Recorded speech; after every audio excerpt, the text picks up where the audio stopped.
हेडलाईन्सचे प्रायोजक आहे NBC bearings, लांब पळण्यासाठी। शेवटची निवडणूक म्हणून बारामतीमध्ये काही जण भावनिक करतील, मात्र त्यांची खरंच शेवटची निवडणूक कधी येईल हे माहीत नाही।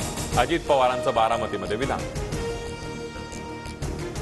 अजित पवारांसोबत काम केल्याची लाज वाटते। ज्या माऊलीनं वाढवलं तिचंच कुंकू कधी पुसलं जाण्याची वाट पाहता अजित पवारांच्या विधानावर जितेंद्र आव्हाड आक्रमक।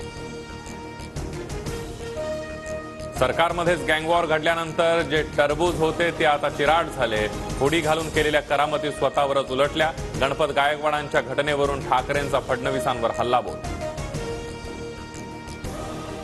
विकास कामांसाठी मोदी गॅरंटी आहे। शेकडो वर्ष लोकांना जे जमलं नाही ते मोदींनी करून दाखवलं। उद्धव ठाकरेंच्या टीकेला मंत्री शंभूराज देसाईंचं प्रत्युत्तर। शिंदेना कोट्यवधी रुपये दिले या गायकवाडांच्या आरोपांची ईडीनं दखल घ्यावी, संजय राऊतांची मागणी। तर ठाकरे गटाच्या मागणीला किंमत देत नसल्याचं उदय सामंत यांचं उत्तर।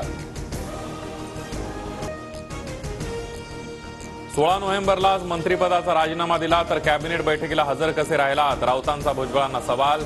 राजीनाम्याचं नाटक असून भुजबळांच्या तोंडून फडणवीस बोलत असल्याचाही आरोप।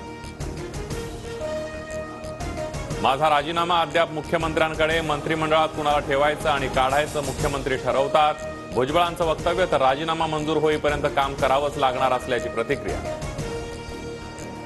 16 नोव्हेंबरलाच मंत्रिपदाचा राजीनामा, शिंदे गटाच्या आमदारांना भुजबळांचं उत्तर। राजीनामा द्या किंवा डोक्यावर घेऊन फिरा, पण मराठ्यांच्या विरोधात बोलाल तर सोडणार नाही, जरांगे पाटलांचा थेट इशारा। नाव माहीत नसलेलेही भारतरत्न झाले, त्यांच्यासोबत महात्मा फुलेंना का बसवायचं? महात्मा फुलेंना भारतरत्न देण्याच्या मागणीवर छगन भुजबळांचं विधान।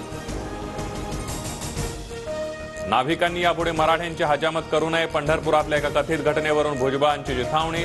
तर गोरगरीब उपाशी मरावेत हे भुजबळांचं स्वप्न, ओबीसींनी सावध राहावं, जरांगे पाटलांची टीका। व्यवसायावरून समाजामध्ये भांडणं लावणं चुकीचं, भुजबळांवर प्रकाश आंबेडकरांची टीका। एका घटनेचा दाखला देत यापुढे नाभिकांनी मराठ्यांची हजामत करू नये, भुजबळांचं थेट 2 जातींवरूनच विधान।